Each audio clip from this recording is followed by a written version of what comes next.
교회 등 곳곳에서 집단 감염이 터지면서 확진자 수도 폭증하고 있습니다. 서울의 일평균 확진자 수는 280여 명까지 증가한 가운데 방역당국은 유동인구가 많은 지하철역 등에 임시 선별진료소를 추가 설치하고 운영에 들어갔습니다. 앞으로 3주간 서울 시민은 누구나 증상이 없어도 무료로 코로나 진단검사를 받을 수 있습니다. 전문가들은 코로나19 3차 대유행의 원인 중 하나로 추운 날씨를 지목하고 있습니다.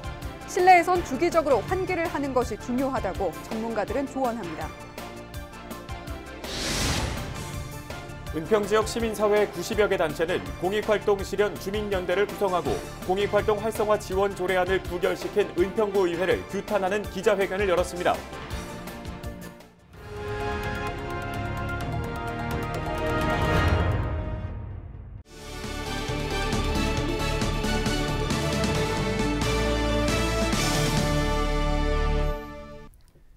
시청자 여러분 안녕하십니까? 헬로티비 뉴스입니다.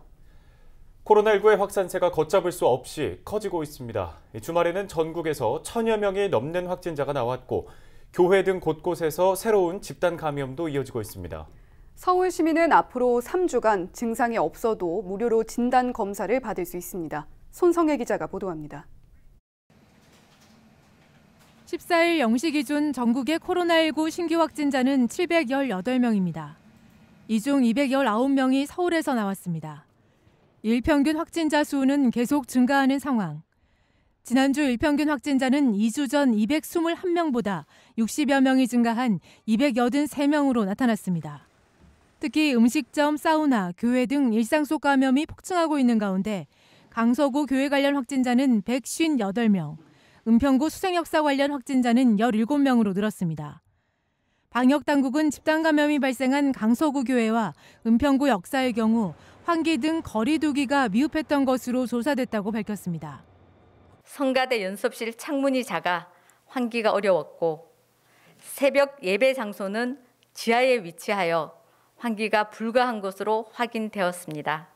주 4일씩 7주간 부흥회를 진행하여 밀폐된 공간에서 장시간 활동으로 비말 발생 가능성이 높은 것으로 파악되어 추가 조사 중입니다. 빠른 진단검사로 감염 확산을 막기 위한 임시선별진료소는 14일 오전부터 가동에 들어갔습니다. 임시선별진료소는 유동인구가 많은 곳을 중심으로 총 56곳에 설치됐습니다. 양천 지역에는 양천구의 주차장 1곳에, 은평구에는 은평구청 주차장 등 총 3곳에 설치됐습니다. 코로나19 신속한 차단을 위한 빠른 검사와 무증상 확진자 발견을 위해 시민이라면 누구나 무료로 익명 검사가 가능한 이와 함께 방역당국은 빠른 진단검사를 위해 타액검사와 항원검사를 도입했으며 검사 수요가 많아질 경우 임시선별진료소 15곳을 추가하기로 했습니다. 헬로티비 뉴스 손성혜입니다.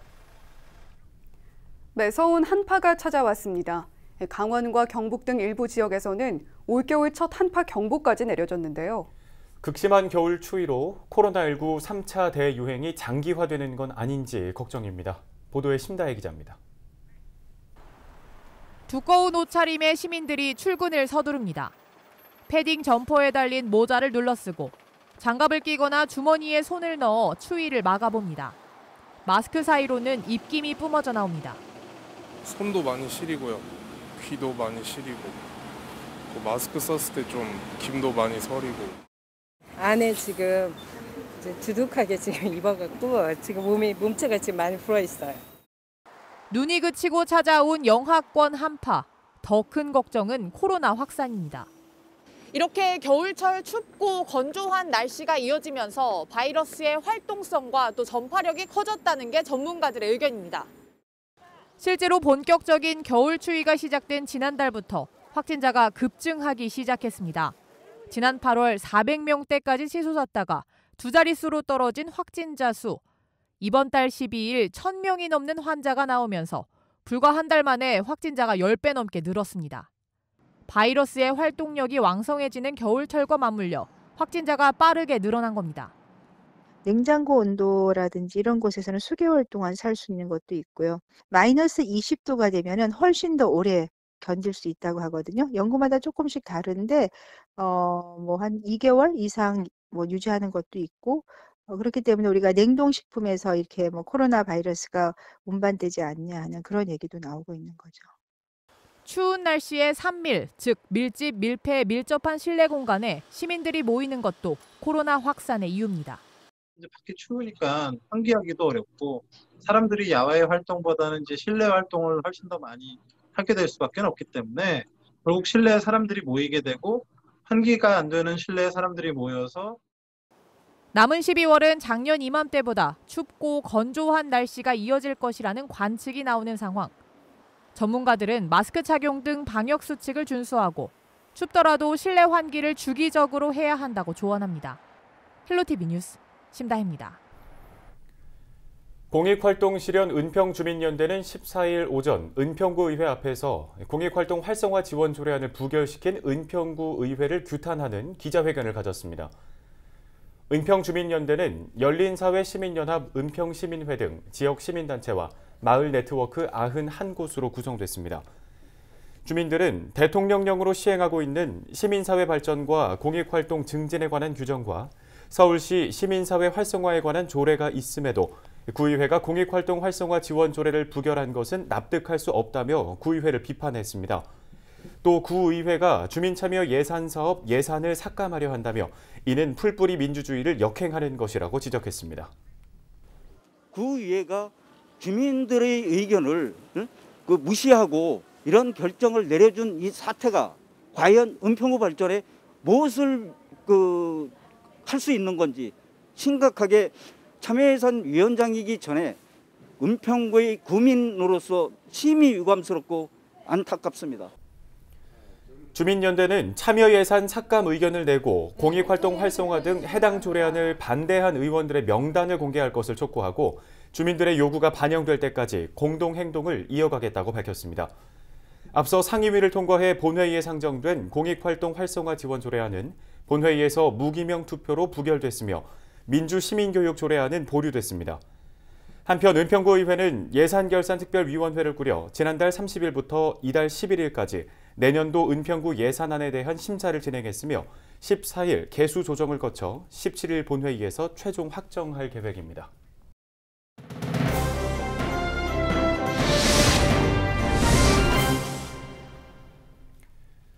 지난 10월 양천구에서 발생한 입양아동 학대 사건 기억하실 겁니다. 여러 차례 학대 신고가 있었지만 결국 사망에 이르게 됐는데요. 입양 후 공공기관에 좀 더 세심한 관리가 필요했다는 지적입니다. 네, 최근 본회의에서 이 내용을 지적한 임준희 양천구 의원 연결해서 자세한 얘기 들어보겠습니다. 네, 임 의원님 안녕하십니까? 안녕하세요. 양천구 의회 임준희 구의원입니다. 네, 의원님, 최근 입양된 아동이 학대로 사망한 사건이 있었죠. 양천구는 서울시 내에서도 아동 인구수가 높은 지역으로 알고 있는데요.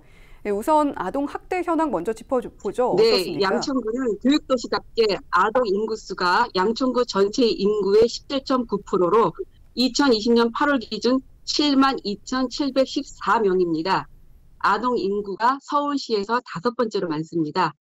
이와 비례해서 아동 학대 신고 건수도 서울시에서 5번째로 많고요.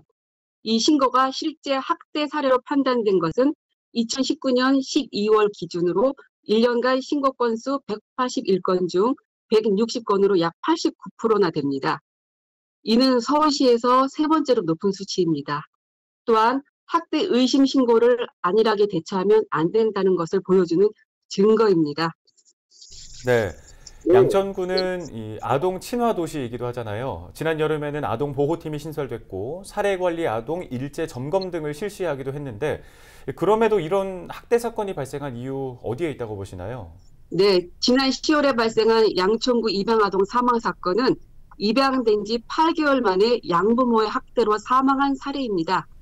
입양 아동은 입양되기 전에는 보호 아동이지만 입양되는 순간부터는 일반 아동이 됩니다. 그럴 경우 사건이 터지기 전까지는 관리 보호 대상이 아닙니다. 즉 입양된 후부터는 돌봄의 사학주 내에 들어가게 되는 겁니다. 하지만 입양은 끝이 아니고 시작입니다. 입양 축하금, 양육 수당금 등의 전달만으로 구청 업무가 끝나서는 안 됩니다. 8시간의 양부모 교육만으로 가능한 현재 입양 제도는 공공기관의 적극적이고 지속적인 관리가 필요합니다. 네, 5분 발언을 통해서 아동학대 관련 대책이 아닌 종합적인 정책이 숙고돼야 한다, 이렇게 얘기를 하셨습니다. 네, 그럼 아동학대를 방지하기 위해서 구청에 어떤 노력이 있어야 한다고 보시는지요? 언론을 통해서 접해서 다들 아시겠지만 라면 형제 사건, 트렁크 감금 사건, 여수 냉장고 사건 등 아동학대 사건들이 연일 쏟아져 나오고 있습니다. 조두순도 지난 토요일 날 출소했습니다. 제2, 제3의 사건이 우리 양천구에서 생기지 않는다고 어떻게 장담하겠습니까? 캠페인, 홍보, 행사, 워크숍 이런 보여주기식 전시행정은 이제 그만해야 합니다. 아동의 4대 기본 권리를 보장하겠다고 하고는 가장 기본적인 생존권, 보호권조차 지켜주지 못하면서 발달권이나 참여권에 더 치중해서 차기놀이터 수십 개에 60억 원을 쏟아붓는 것은 어불성설이죠. 이건 아동 친화 도시가 우선으로 해야 할 일은 아니라고 생각합니다. 아동 폭력 학대를 방지하기 위해서는 아동 학대 조사 업무의 특성상 현장의 즉각적인 대처와 판단도 중요하지만 이에 못지않게 장기적인 안목의 종합적인 정책이 수반되어야 합니다. 그러기 위해서는 각 기관의 정보 공유도 선제되어야 하고 강제 처분권이 없는 현장 조사 직원의 신분 보장, 안전 대책도 마련되어야 합니다. 또 공기관의 법적 책임 문제도 숙제입니다. 이 모든 것들을 아울러 가장 중요한 것은 우리 사회가 부모가 되어줘야 한다는 것입니다. 저 또한 구의회 입법 활동을 통하여 아동 폭력 학대를 예방 방지하고 구청이 제 역할을 할 수 있도록 독려하며 함께 노력하겠습니다. 감사합니다. 네, 잘 들었습니다. 아동학대, 공공기관의 적극적인 관리뿐 아니라 사회의 관심도 필요해 보입니다. 지금까지 임준희 양천구 의원과 얘기 나눠봤습니다. 다음 소식입니다. 은평 등기소가 있던 자리에 복합 문화시설이 생길 전망입니다. 은평구는 등기소가 이전하면서 유휴공간으로 남은 등기소 땅과 건물에 대한 매각 승인이 완료돼 복합 문화시설 건립 추진 사업을 본격화할 수 있게 됐다고 밝혔습니다. 응암일동 주민활용공간 확보 추진위원회는 작년 3월 등기소 부지에 주민공간을 마련해달라며 주민 3천여 명의 서명을 받아 서울 서부지방법원에 전달한 바 있습니다. 은평구는 다양한 주민 의견 수렴 절차를 거쳐 도서관, 체육시설 등 복합문화시설 조성 세부 계획을 마련하겠다고 밝혔습니다. 이번 달부터 미세먼지 계절관리제 시행과 함께 배출가스 5등급 차량 운행에 대한 단속도 시작됐는데요. 지난 1일부터 일주일간 서울에서 운행 제한을 위반한 배출가스 5등급 차량이 하루 평균 1,550여 대로 나타났습니다. 이는 지난해 비상저감조치 운행 제한 당시보다 67% 줄어든 수치입니다. 단속 결과 서부 간선도로와 양재-IC, 강일-IC 등 타 시도와의 경계 지점에서 많이 적발된 것으로 집계됐습니다.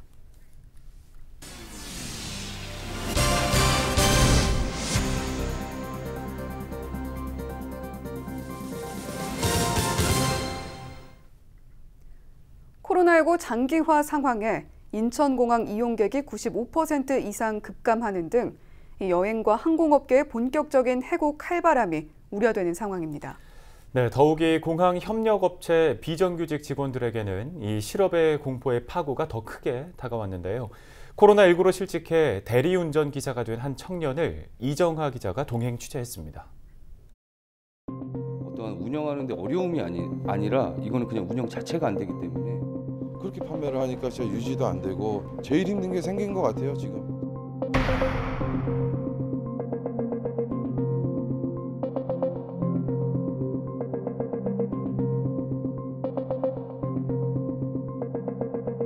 입사했을 땐 야, 내가 살다 여기에 입사할 줄 몰랐네. 약간 이런 느낌이었죠. 수도권을 중심으로 한 코로나19 확산세가 심각합니다. 기존 2단계에서 2.5단계로 격상하기로 결정했습니다.